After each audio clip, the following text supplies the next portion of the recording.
Bienvenidos al estudio de la Palabra de Dios en esta oportunidad, en el nombre de Jesucristo, nuestro Maestro y Salvador.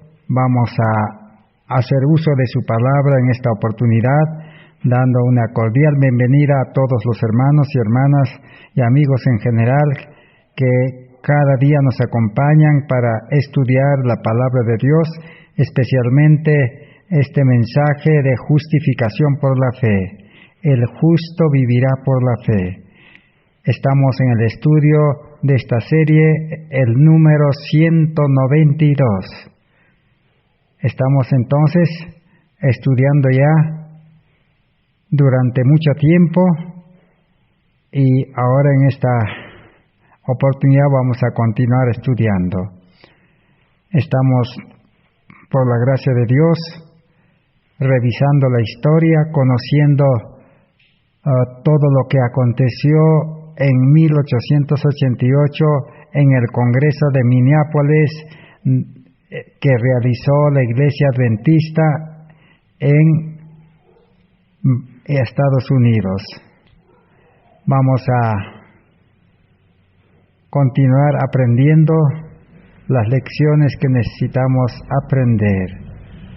Estamos en pleno Congreso. El Congreso se desarrolló del 17 de octubre al 4 de noviembre. Estuvieron reunidos 96 delegados de todo el mundo y los líderes principales del adventismo en ese entonces era el presidente de la Asociación General, Jorge Butler, que no estaba presente en el Congreso por causa de una enfermedad que no le permitió asistir.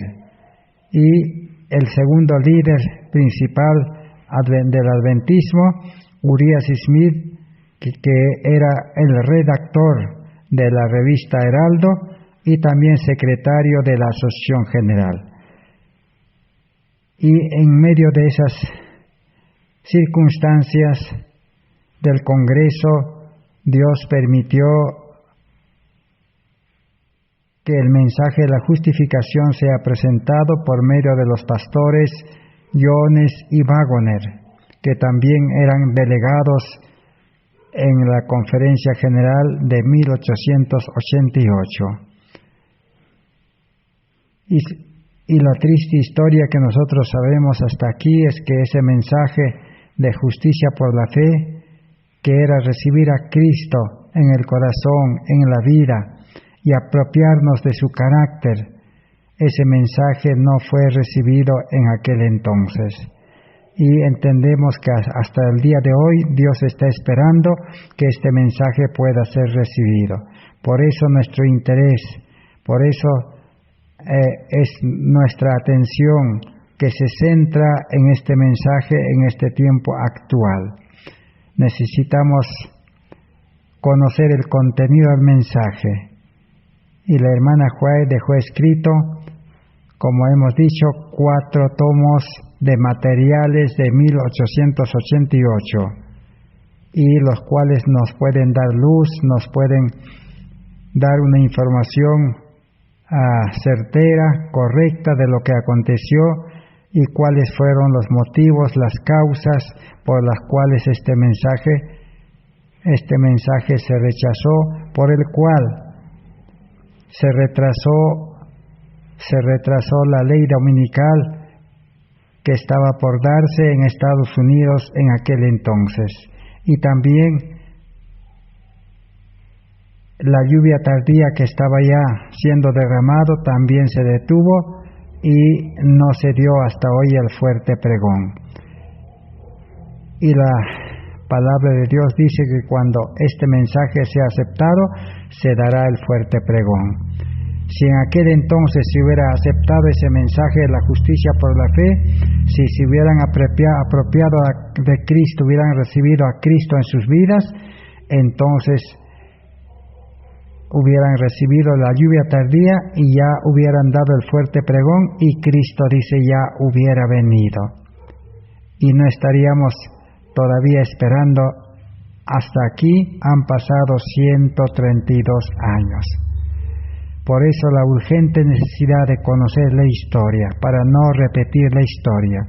Ahora estamos estudiando que jugaron un papel importante en el rechazo dos principales líderes.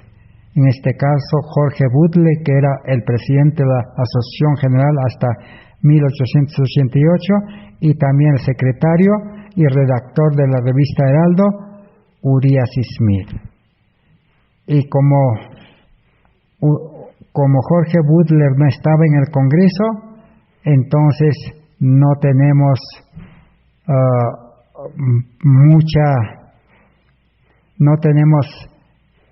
mucha información acerca de su resistencia, de su oposición en el Congreso, pero sí tenemos escritos y informaciones fehacientes que él, desde su lecho de enfermedad, desde su casa, él manejaba las reuniones por medio de cartas y otras comunicaciones, y después del Congreso continuó oponiéndose con Urias Smith. Y por eso estamos ya estudiando cómo es que Urias Smith siguió en su oposición a la luz y a los mensajeros. Ya hemos estudiado en los estudios anteriores acerca de Urias Smith. Para información y para conocimiento de nuestros hermanos de los diferentes países de habla hispana que participan en este estudio, vamos a dar una corta referencia de su vida en el adventismo del pastor Urias Smith. Pero antes vamos a leer unos 2 párrafos del Espíritu de Profecía con relación a dicho congreso.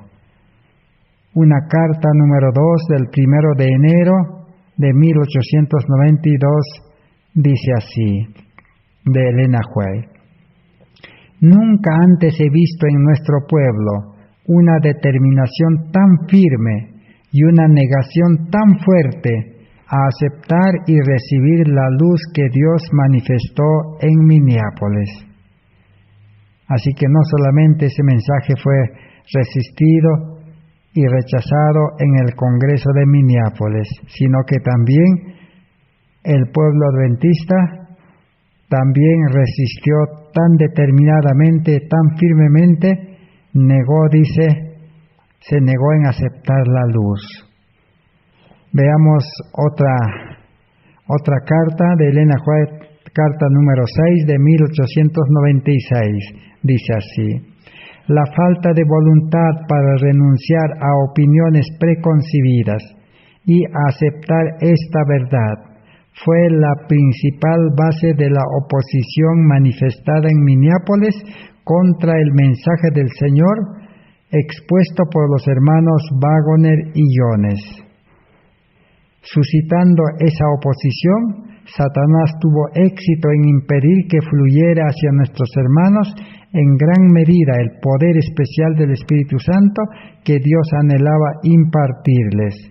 El enemigo impidió que obtuvieran esa eficiencia que pudiera haber sido suya para llevar la verdad al mundo, tal como los apóstoles la proclamaron después del día de Pentecostés.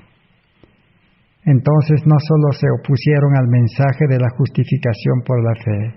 Oponerse al mensaje era oponerse y resistir al derramamiento del Espíritu Santo, de la lluvia tardía que estaba empezando en ese entonces. Si ellos hubieran aceptado el mensaje de la justicia por la fe, hubieran recibido también junto con ese mensaje, el Espíritu Santo. Y el Evangelio dice, si hubiera proclamado al mundo con poder, tal como los apóstoles proclamaron en el día de Pentecostés, y Cristo ya hubiera venido. Fue resistida, dice, la luz que ha de alumbrar toda la tierra con su gloria, y en gran medida ha sido mantenida lejos del mundo por el proceder de nuestros propios hermanos. Así que el mundo todavía perece por falta del verdadero evangelio. Y la iglesia también, los creyentes también están en una condición sin poder por no tener o por no haber recibido y no conocer el mensaje de la justicia por la fe. Ese es el mensaje o la luz que alumbrará, dice, toda la tierra con su gloria, lo cual está descrito en Apocalipsis 18. Ese es el último mensaje para el mundo. Así aconteció en el Congreso de Minneapolis, por eso nuestro interés es seguir estudiando.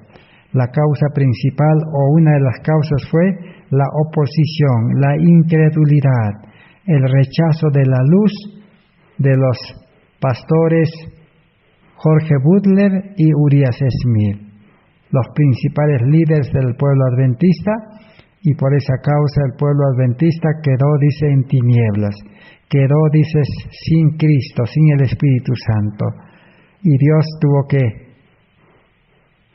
dejarlos, dice, en las tinieblas, y hasta hoy, dice, el pueblo adventista no comprende al 100% el plan de redención.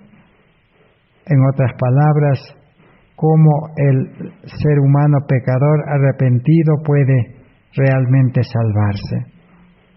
Y la salvación es aceptar a Cristo, así como podemos leer en Primera de Juan capítulo 5, allí encontramos una declaración precisa y tan clara acerca de Cristo o la aceptación de Cristo. Primera Juan capítulo 5, el verso 11 y 12, dice: y este es el testimonio, que Dios nos ha dado vida eterna, y esta vida está en su Hijo. El que tiene al Hijo tiene la vida, y el que no tiene al Hijo de Dios no tiene la vida. Así que la vida eterna, la salvación, la redención es aceptar a Cristo, tener a Cristo en nuestra vida. Pero cuando Cristo entra a nuestra vida, el corazón egoísta, la mente carnal o el hombre viejo, el hombre de pecado, prácticamente muere o es desechado, para que Cristo pueda limpiar el templo del alma y crear un nuevo hombre. Esa era la principal causa del adventismo, porque los líderes adventistas, los pastores y todos los maestros de la religión no estaban convertidos, a excepción de algunos. No podemos determinar, porque solamente Dios conoce el corazón, quién está convertido y quién no está. Nosotros no podemos conocer, pero sí por sus frutos, y la historia lo demuestra. Eso es lo que estamos estudiando. Claramente tenemos revelado que Jorge Butler y Urias Smith no estaban convertidos. Por eso el espíritu del mal, dice, los utilizó, y en cierta medida Satanás tuvo éxito, dice, en impedir que esa luz fluyera a los hermanos y al mundo en general. El enemigo, dice, impidió, tuvo éxito. Por eso, hoy en día también, si nosotros conocemos los errores, las faltas que cometieron los dirigentes, hoy podemos nosotros también pedir a Dios para que no podamos caer nosotros en el mismo error, en los mismos males, en esa incredulidad, en esa resistencia a la luz, en ese desinterés, porque ellos decían: nosotros siempre hemos predicado el mensaje de la justificación por la fe, siempre hemos predicado a Cristo la fe, pero lo que ellos predicaban era la teoría, sin poder. No tenían a Cristo, no tenían el Espíritu de Dios, porque Jesús dijo: las palabras que yo os he hablado son espíritu y son vida.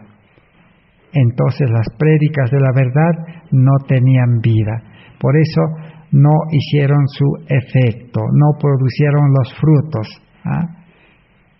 Y por eso el mensaje quedó detenido hasta el día de hoy. Entonces conozcamos primeramente quién era Urias Smith. En esta oportunidad vamos a dar una breve reseña de el pastor Urias Smith. Urias Smith llegó a ser uno de los principales adventistas del séptimo día en presentar ante el mundo el mensaje de la iglesia adventista.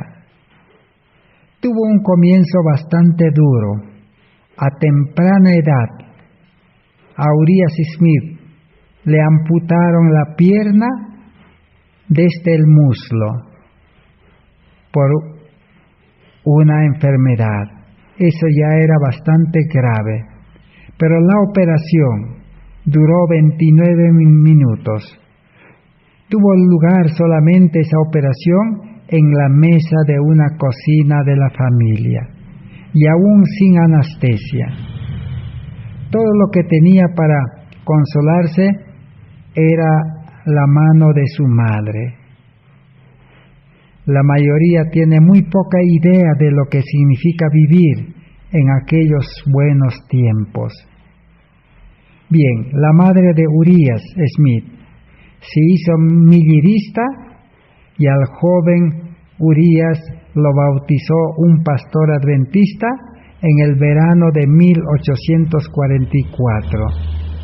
La esperanza de la venida de Cristo en octubre de 1844 lo impresionó profundamente. Por eso él se bautizó allí en el movimiento adventista. Pero cuando Jesús no regresó, no vino en 1844, él abandonó el adventismo, es decir, el movimiento adventista de ese entonces, y se dispuso a estudiar por su cuenta con la intención de conseguir un buen lugar en la tierra. Las inquietudes del advenimiento resaltadas por los adventistas retrocedían cada vez más de su visión.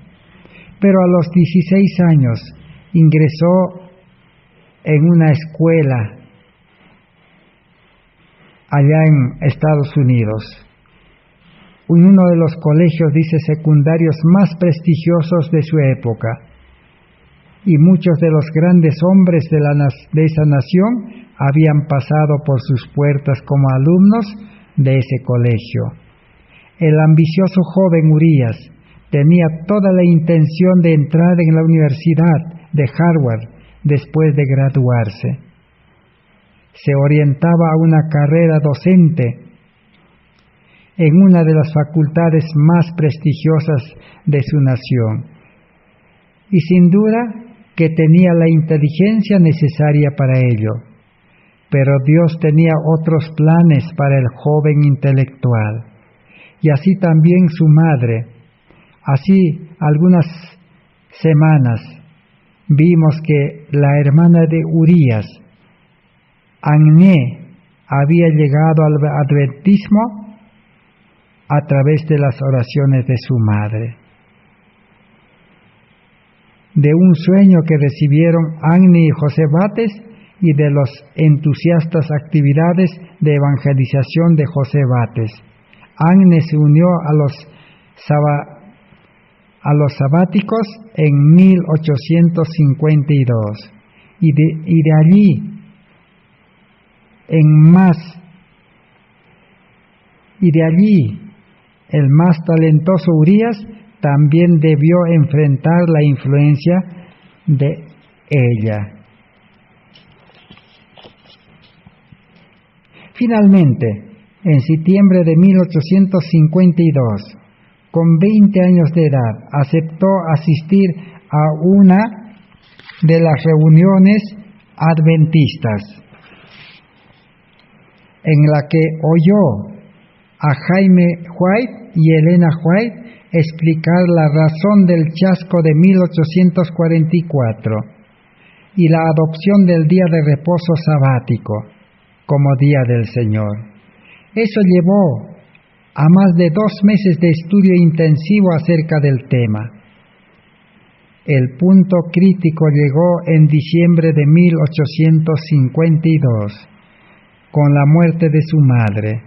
Al enfrentarse cara a cara con la realidad, Urías se entregó de todo corazón al Señor, quien lo usó poderosamente.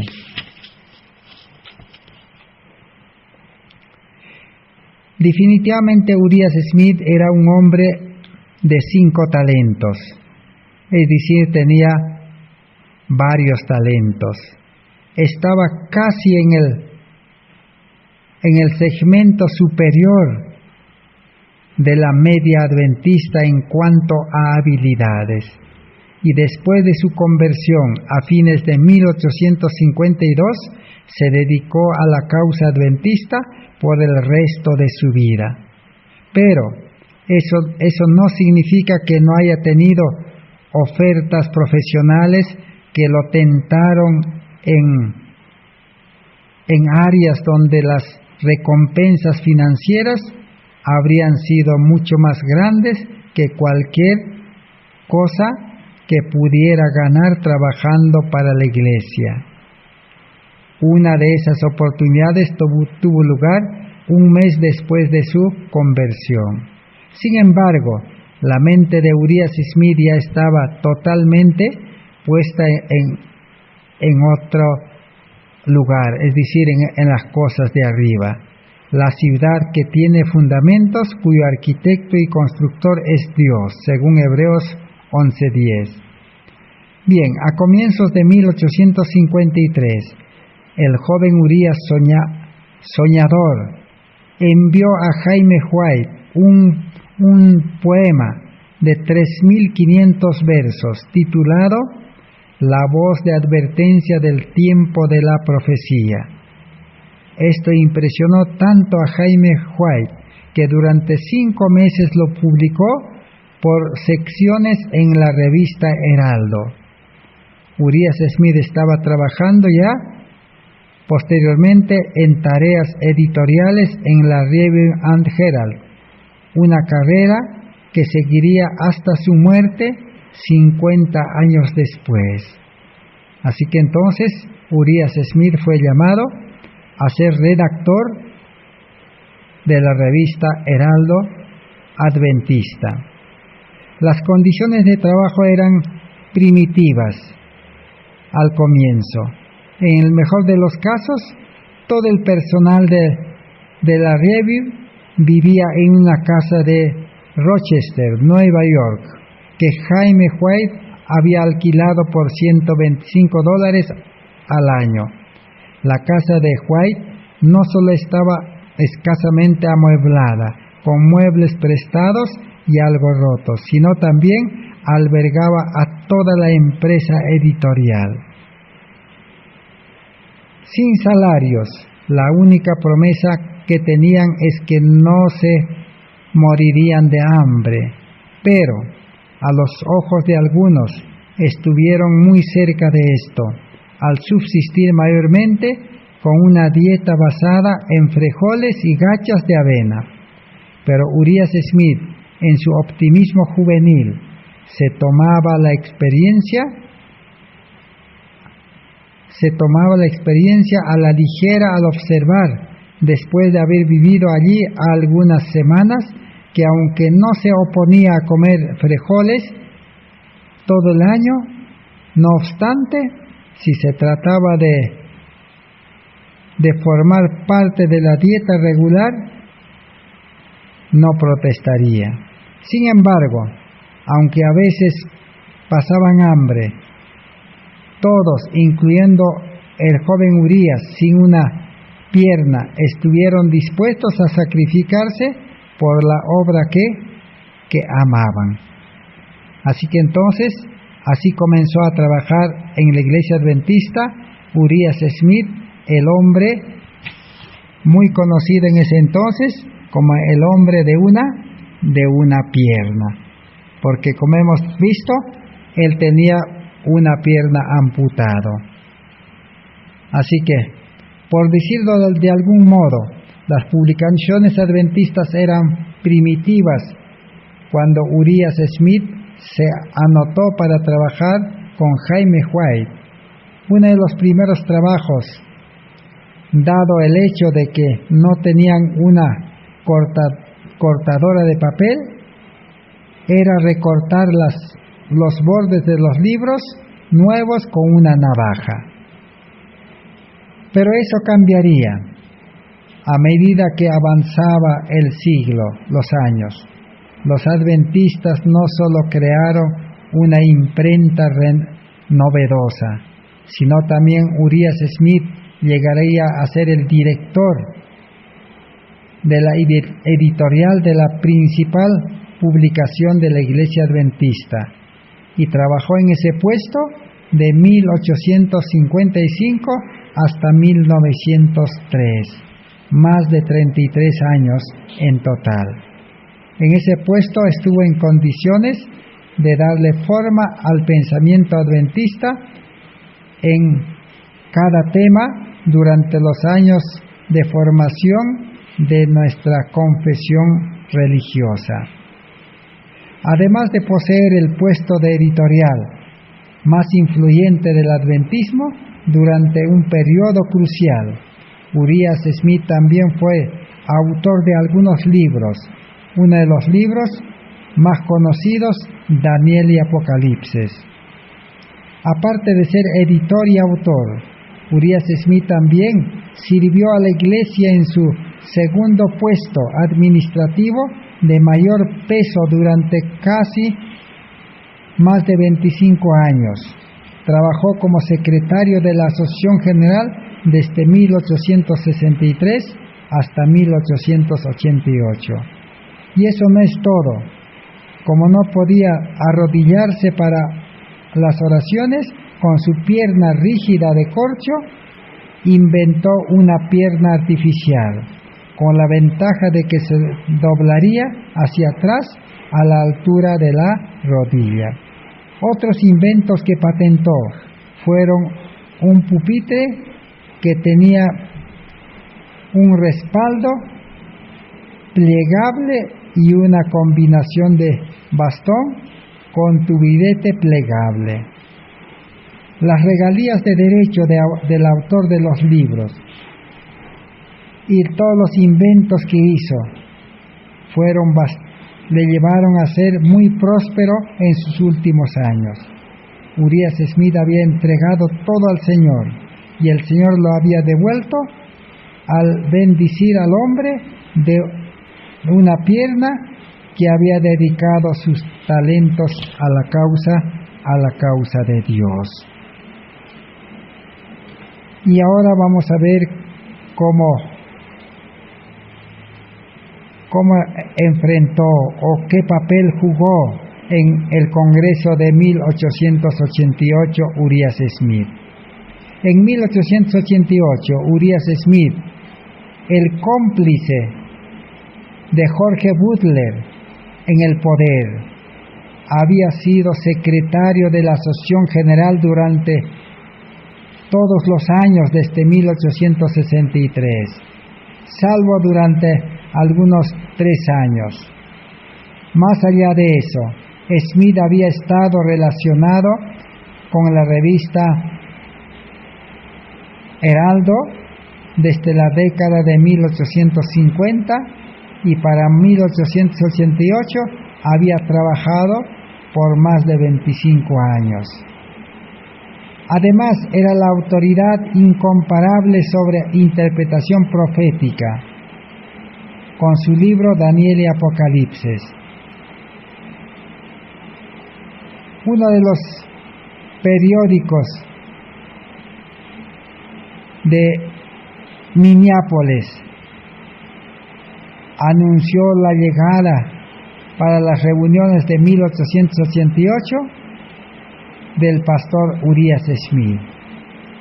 Así que Urias Smith era un personaje muy conocido, de tal manera que su llegada al Congreso de Minneapolis fue anunciado por uno de los periódicos más notables de Minneapolis. Tenía la reputación de ser uno de los redactores y oradores más capaces del Congreso y además es un profundo erudito de la Iglesia Adventista. Al igual que Jorge Butler, Urias Smith se consideraba guardián de la ortodoxia de la Iglesia. Enunció en forma sucinta su política editorial con relación a algunas de las nuevas ideas de Ateiones en 1892. Luego de años de estudio y de observación en la obra, me he dedicado, dice, por determinados principios y no estoy, dice, preparado para tropezar por sugerencia de cada novicio. Sin duda, esa había sido su postura frente al mensaje de la justificación por la fe que presentaron Jones y Wagoner en 1888. Ni Urias Smith ni Jorge Butler tenían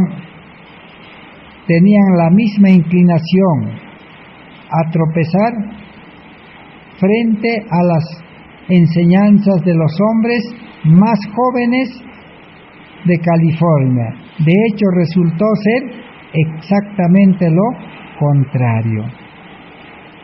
Así que Urias Smith y Jorge Butler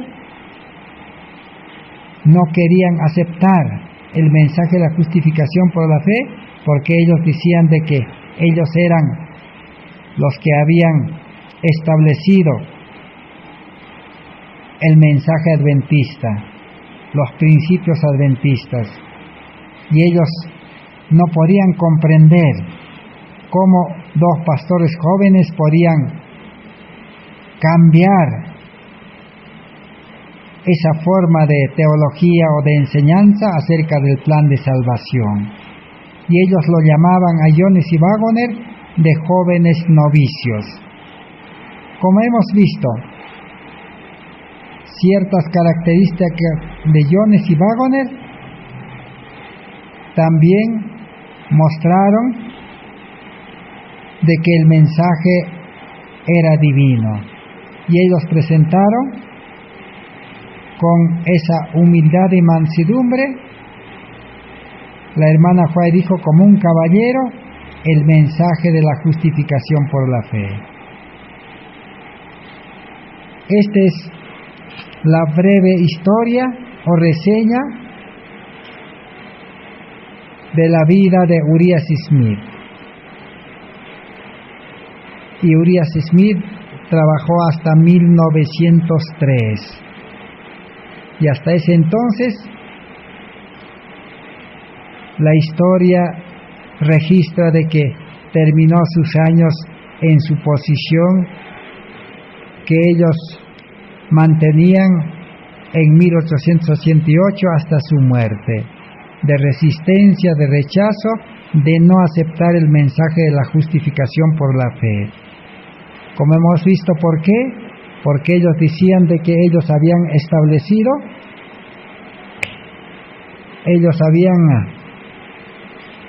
establecido el mensaje o los principios adventistas. Dicen, luego de años de estudio y de observación en la obra, me he decidido, dice, por determinados principios y no estoy preparado, dice, para tropezar por sugerencia de novicios. Esa era la posición que tomaron.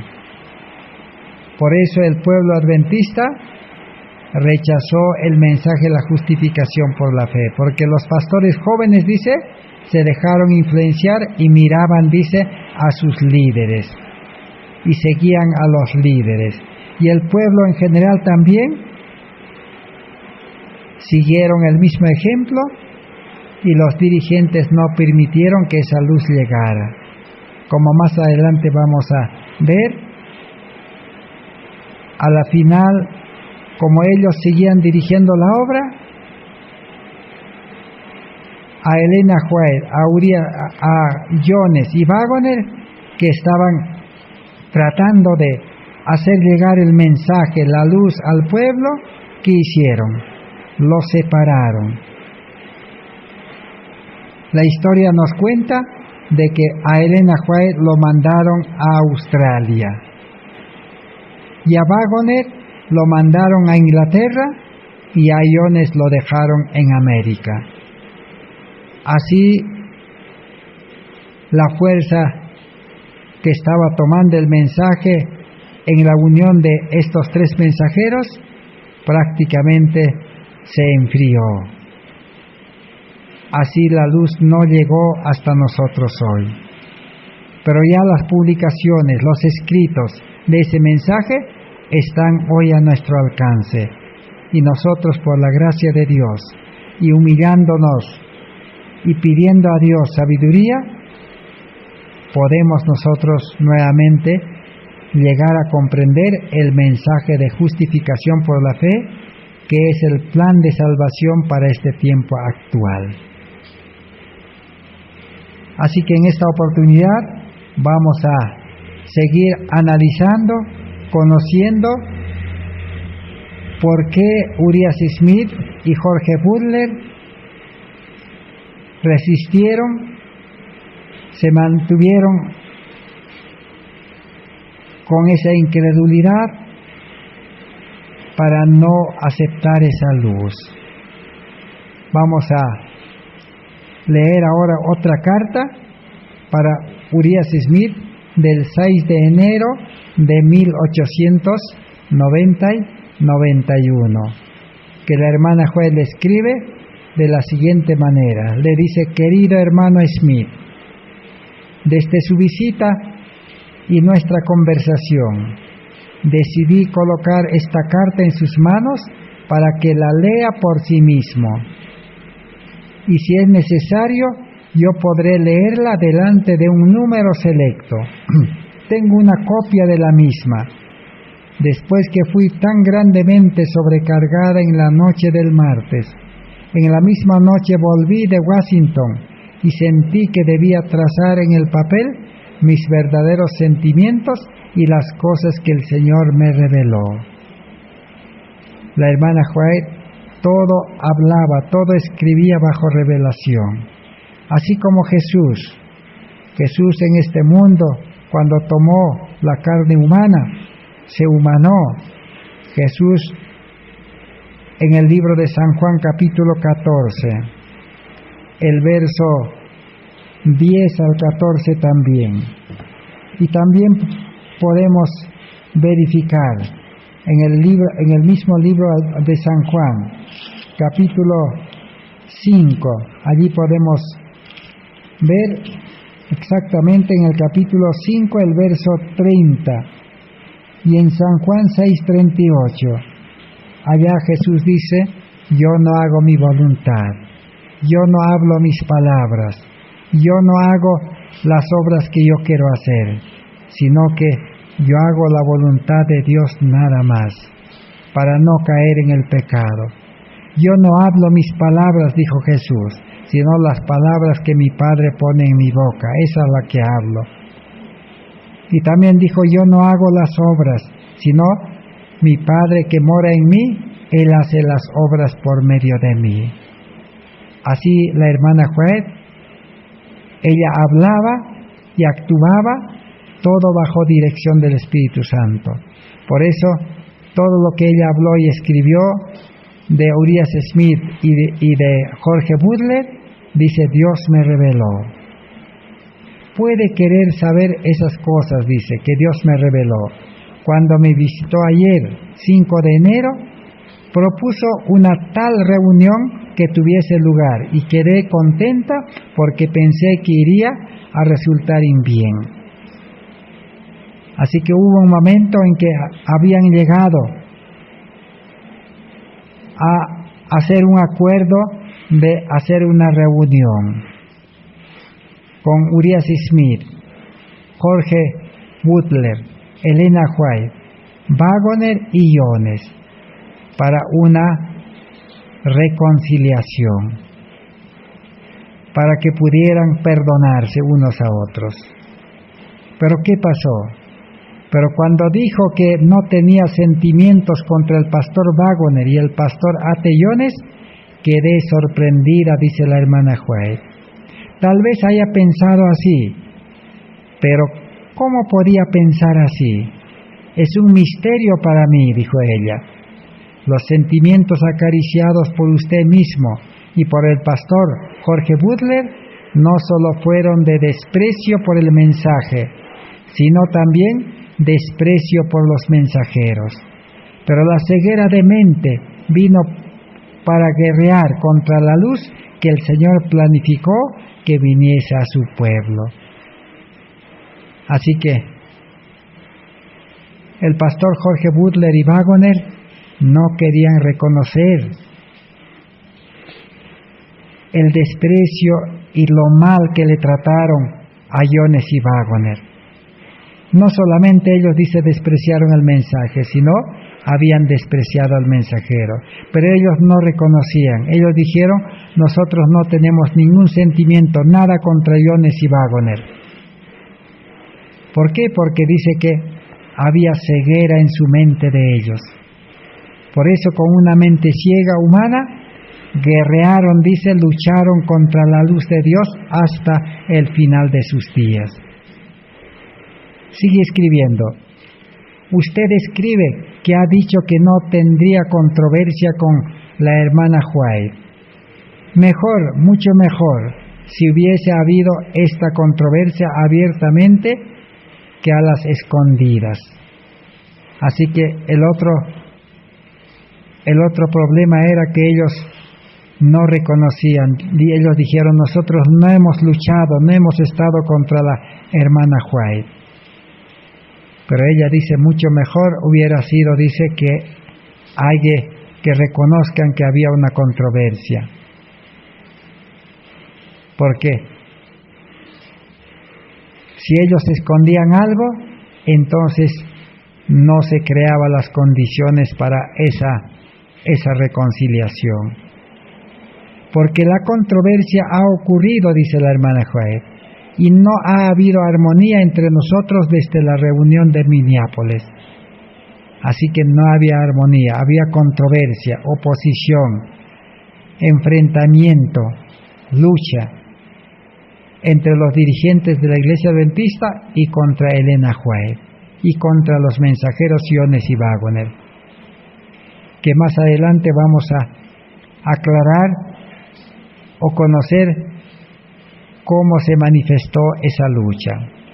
Usted ha sido muy obstinado, le dice, y esta terquedad ha ocurrido como es descrita en la palabra de Dios. ¿Cuál era el problema entonces? La terquedad y la obstinación de Urias Smith y Jorge Butler.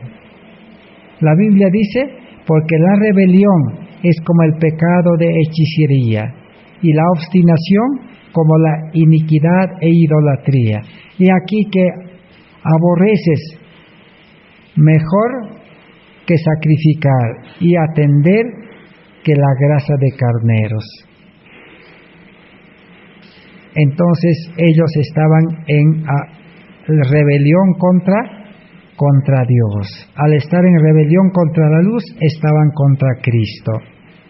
Así como en el estudio anterior hemos visto, ellos estaban, dicen, en abierta rebelión como Coré, Datán y Abirán. Esta terquedad, dice, mi querido hermano, puede ser traída bajo control apenas por caer sobre la roca y despedazarse. ¿Cuál era la solución que Dios le presentaba por medio de Elena White? Que ellos puedan reconocer que habían actuado humanamente y ellos debían reconocer que eran pecadores y que ellos debían estar, dice, dispuestos a caer sobre la roca Cristo y despedazarse o romperse, quebrantarse, dice la Biblia, porque Dios mora con los quebrantados de corazón. Es para usted una terrible trampa, le dice, hace con que no se disponga a confesar sus errores. Y todo error dejado sin confesión humilde irá a conducirlo a usted y al pastor Butler, a cada alma que sigue el mismo camino, en ceguera de espíritu y dureza de corazón. El Espíritu de Dios es entristecido y Satanás triunfa. Claramente le advirtió de que su ejemplo de oposición, de rechazo a la luz, les ha llevado a la ceguera y a una dureza de corazón. Y eso mismo iba a contagiar al pueblo como la levadura. Y realmente Satanás dice, ha triunfado y triunfará. No es porque no tenemos evidencia, sino que su propia voluntad se levanta contra la voluntad de Dios. Y es Dios quien tiene una controversia con usted. Y Dios irá a remover su candelero del lugar, excepto si se arrepiente. Así que Dios todavía tenía misericordia, todavía si es que ellos aceptaban, dice, el arrepentimiento y una conversión. Sigue diciendo, su larga permanencia en el camino de la obra, como lo ha hecho, no es que no tenga pruebas de la luz, sino que su voluntad, obstinada como el acero, no iría a renunciar a su voluntad y a su camino para seguir la voluntad de Dios y el camino de Dios. Usted hizo la declaración en la primera reunión que tuvimos en la sala que el hermano Jones ocupaba, de que no se oponía a que el hermano Atellones hablase en el tabernáculo en Battle Creek sobre el movimiento religioso en pro del domingo. Usted irá a considerar este asunto porque los hermanos Prescott, Amadon y Cicely trajeron un testimonio conjunto sobre esto que me llevó a hacer una palestra de 15 minutos, tan aguda y seria como nunca lo hiciera en mi vida. Respondí, bien, si el pastor Smith toma esa posición de no permitir que los hermanos Jones y Waggoner puedan presentar el mensaje en aquel templo, el tabernáculo de la sede de la Asociación General, Dios ciertamente, dice, lo retirará del camino a usted, porque Él no le dio autoridad para decir lo que sucederá al tabernáculo. Entonces, aquí se estaba presentando un problema. Urias Smith, como uno de los principales dirigentes, no quería permitir que Jones y Waggoner predicaran en la iglesia principal, que era el tabernáculo. Pero la hermana Joa le dijo que si insistía en no dar lugar, Dios lo retiraría del camino de la salvación, del camino al cielo. Porque dice Dios no dio autoridad a nadie a decidir quién debe predicar o quién no debe predicar. Pero si Él se mantiene en esa posición, vamos a asegurar un salón en la ciudad y las personas recibirán las palabras que Dios le dio al hermano Jones para decirles. La hermana Joa estaba decidido a contratar un salón en la ciudad, si es que no le permitían predicar en los templos adventistas. Tal era la oposición que existía entre el adventismo en escuchar por lo menos la luz. Ni aún no querían escuchar. Podríamos comparar, aún estaban peor que los judíos, porque por lo menos los judíos iban a escuchar a Jesús, los fariseos, los saduceos iban a escuchar a Jesús por lo menos, aunque no le aceptaban y lo rechazaron y lo crucificaron. Pero en 1888 no querían escuchar el mensaje de la justicia, justicia por la fe. Por eso nos llama la atención. ¿Por qué no querían escuchar?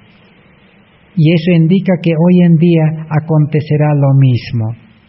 Cuando este mensaje sea descubierto, sea completamente comprendido y explicado detalladamente por el poder del Espíritu Santo por medio de los mensajeros, ese mensaje, dice, será rechazado. Rechazado en todas las iglesias adventistas, según la historia lo demuestra. Así como Israel rechazó, los adventistas rechazaron. Y hoy en día también el mundo religioso lo rechazará. Estoy hablando como organización, como grupo lo rechazarán, pero muchos sinceros lo aceptarán. Y esos sinceros dice que se unirán a los que llevan este mensaje. Y el pueblo de Dios se formará por los fieles y sinceros con el poder del Espíritu Santo, que irán, dice, de lugar en lugar, de ciudad en ciudad, llevando este mensaje: Cristo nuestra justicia. Cristo es la solución para el pecador. Cristo es la solución para el pecado. Cristo puede darnos una vida santa, una vida perfecta, una vida de obediencia. Ese es el mensaje que se llevará. Sigamos aprendiendo de esta carta. Querido hermano Smith, dice, por favor, haga una entrega a Dios en este momento. No tenga ninguna reserva, entonces recibirá la bendición de Dios. La paz llegará a su alma.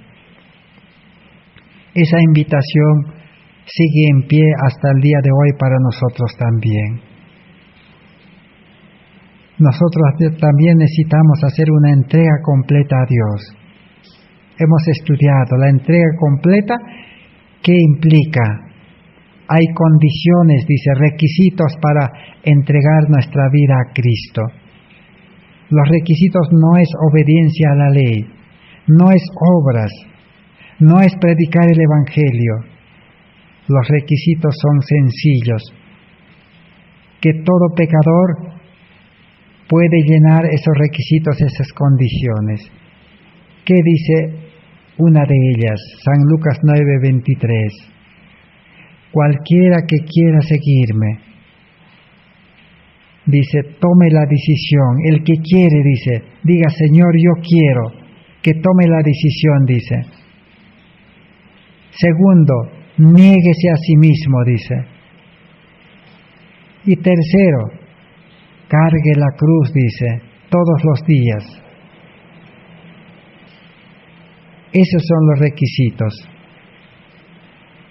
Los requisitos entonces es tomar una decisión de renunciar a nuestra vida carnal, a nuestra vida humana, a nuestra vida con naturaleza pecaminosa que hemos nacido. Porque a los seres humanos nos es fácil hacer el mal que el bien, renunciar a esa vida y entregar nuestra vida. Y dos, dice, abnegación. O niéguese a sí mismo. ¿Qué es negación? Negarnos todas las cosas que nos gustan, todas las cosas que nos agradan, todas las cosas que buscamos, todas las cosas que nos atraen, todos nuestros afectos al mundo. Todo eso, dice, hay que negarse. Negarse es ¿qué? Decir, Señor, estoy dispuesto, ya no quiero seguir trabajando para el mundo, ya no quiero seguir estudiando para el mundo, ya no quiero vivir para el mundo, ya no quiero vivir en las ciudades para el mundo, Señor, ya no quiero alimentarme como el mundo, Señor, ya no quiero tener riquezas, tener propiedades, tener bienes en este mundo, Señor, porque eso a nada bueno me va a llevar. Eso es negarse. Señor, ya no quiero. Decirle, Señor, ya no quiero, te entrego también. Entonces dice, ahora sí, el camino quedará abierto a nuestro corazón para Cristo. La puerta de nuestro corazón se abrirá, porque estamos dispuestos a ya no vivir nosotros como queremos, y estamos dispuestos a ya no hacer nuestra voluntad, dedicando nuestra vida para las cosas de este mundo. Entonces, ¿qué hace Dios? ¿Qué hace Cristo? Entrará en nuestra vida, limpiará. Así como limpió el templo de Jerusalén en su ministerio terrenal. Así quiere limpiar nuestro templo de nuestra alma contaminado. Quiere limpiar nuestra mente. Esta mente humana, natural, que le gusta el mal, una mente de ira, de cólera, de resentimiento, quiere limpiarlo, ponerlo aparte y quiere darnos una mente nueva. Quiere limpiar el corazón egoísta, la raíz del pecado, por donde Satanás nos utiliza. Limpiarlo, dice, y nosotros debemos quedar como muertos, dice, al pecado, al mundo y para Satanás, de tal manera que ya no podremos actuar en las cosas de este mundo, ni aún en las cosas religiosas, porque Dios va a hacer el querer y el hacer por su buena voluntad, dice. Dios va a crear un nuevo hombre y nos va a dar mente nueva, corazón nuevo y espíritu nuevo y una voluntad purificada para unirse a la voluntad de Dios y vivir haciendo la voluntad de Dios. Ahora sí comienza la vida de Cristo en nosotros. Eso se llama recibir la justicia de Cristo. La vida de Cristo que vivió en este mundo 33 años. Comenzaremos a vivir esa vida. Pero Satanás quería desviarlo de esa vida. ¿Qué le dijo a Jesús? ¿Para qué vas a morir? ¿Para recuperar el mundo y para recuperar a toda la creación, especialmente a toda la humanidad? Mejor le dijo Satanás, adórame postrado y yo te entregaré en tus manos todo este mundo con todos sus habitantes. Pero Jesús, ¿qué le dijo? Al solo Dios adorarás. El verdadero creyente, el Hijo de Dios, no necesita de las cosas de este mundo, porque todas las cosas de este mundo Dios no ha creado así, sino que Satanás, la creación de Dios, lo ha distorsionado, lo ha malogrado, lo ha contaminado. Ha creado una ciencia para crear tantas cosas, crear trabajos modernos, alimentación moderna, educación moderna, todo basado en el pecado, contaminado con el bien y el mal. Entonces, nosotros como Cristo necesitamos renunciar a eso. Ahora sí, Cristo entrará a nuestra vida, a eso se llama una entrega completa a Dios. Por eso le dijo, querido hermano Smith, por favor haga una entrega, dice, ahora mismo a Dios. Esta ha estado, dice, en oposición a la obra de Dios por los últimos 2 años, haciendo más que cualquier hombre vivo, lanzando dudas y incredulidad cuanto a los testimonios del Espíritu de Dios. Así que Urias Smith y Jorge Butler habían comenzado, dice, a oponerse contra los testimonios del Espíritu de profecía también. Ya no querían reconocer como mensajera del Señor a Elena White. Le ruego, dice, que quiebre y levante la piedra de tropiezo. Me fue mostrado en Minneapolis que el Señor vetaría a las familias por las cosas que allí sucedieron con aflicción y muerte, a menos que se mantuviesen firmes entre Dios y su pueblo. Si ustedes no se arrepienten, no reconocen y no vuelven a Dios, Dios, dice, les vetará. Y permitirá que sucedan aflicciones y hasta muerte, dice, para ustedes, porque ustedes se han rebelado contra Dios. al rechazar la luz. Usted, dice, se acuerda de lo que yo dije en el tabernáculo delante del pastor Jorge Butler. Ustedes los presentes. Yo tenía cosas para decirles al pastor Jorge Butler que él no podía soportar en ese momento. Era esto: su terquedad y incredulidad era pecado a Dios, y Dios levantaría pesadamente su mano sobre él para afligirlo si él no se arrepintiese y tuviese otro espíritu. Si aún así él mantuviese su perversidad y obstinación, él iría a llegar más cerca aún de la aflicción. Y eso él lo haría con aquellos a quienes había concedido la luz. Pero habían cerrado sus ojos y tapado sus oídos y se habían unido en confederación para dejar sin efecto las advertencias y mensajes de la verdad para su pueblo. Esta fue una de las advertencias que le comunicó Elena White. Dios siempre advierte, Dios siempre avisa. A nosotros también hoy nos está avisando. Esta pandemia que se desató a nivel mundial sorpresivamente, como nunca antes, es una advertencia, es un llamado. Pero si nosotros tapamos nuestros ojos, si tapamos nuestros oídos y no queremos escuchar, estudiar este mensaje de justificación por la fe, hasta donde Dios nos permita, entonces correremos el mismo camino que corrieron los líderes adventistas y extraviaron a todo el pueblo adventista hasta el día de hoy. Con un mensaje del evangelio pervertido, como dice el apóstol Pablo en Gálatas capítulo 1. Vamos a seguir avanzando.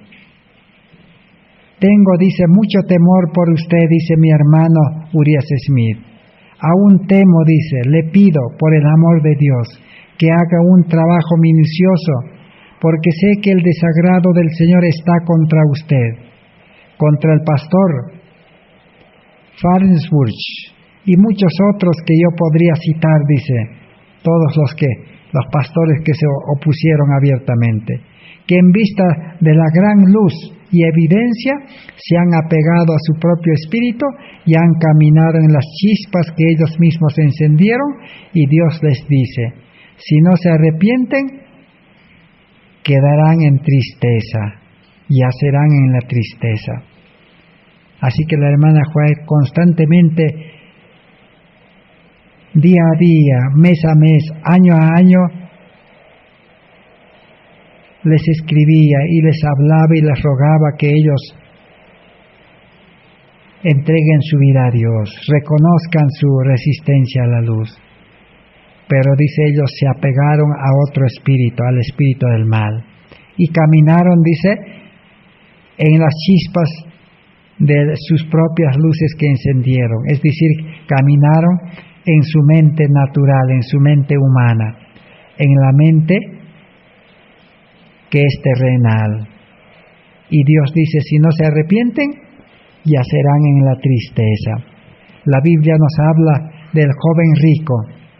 El joven rico también no reconoció su falta, su ídolo en el corazón, el amor al mundo. ¿Y cómo se fue? Triste. Quedar triste es perderse para siempre. Así como el joven se perdió, así los líderes adventistas se perdieron. Porque la hermana Joy claramente dice, si ellos se arrepienten y aceptan, dice, la luz, ese mensaje, dice, los preparará, recibirán el carácter de Dios, y el mensaje, dice, que ellos prediquen será como fuego en el rastrojo, que llegará a todo el mundo, se dará el fuerte pregón. La mayor evidencia de recibir el mensaje de la justicia por la fe, de recibir a Cristo, es el fuerte pregón. si no estamos activamente predicando este mensaje con el poder de Dios, eso indica que todavía nosotros estamos en camino de la conversión. Por lo menos tenemos ese interés de conocer este mensaje, porque de los errores se aprende, porque el pueblo dice que no conoce los errores de sus antepasados, está condenado a repetirlas en forma segura, no se salva, dice. Pero el pueblo que conoce los errores, las faltas, los fracasos, los males que cometieron sus antepasados, ahora dice pueden ser librados, porque ellos pueden acudir a un Dios poderoso para que Dios pueda librarles de esos errores. Por eso es que nos interesa estudiar, conocer este mensaje, cómo fue rechazado. Ahora vamos a terminar nuestro estudio de esta oportunidad, que Dios pueda bendecir su palabra y estas advertencias puedan a nosotros enseñarnos una lección. Continuaremos el día de mañana este estudio. Gracias por vuestra atención. Amén.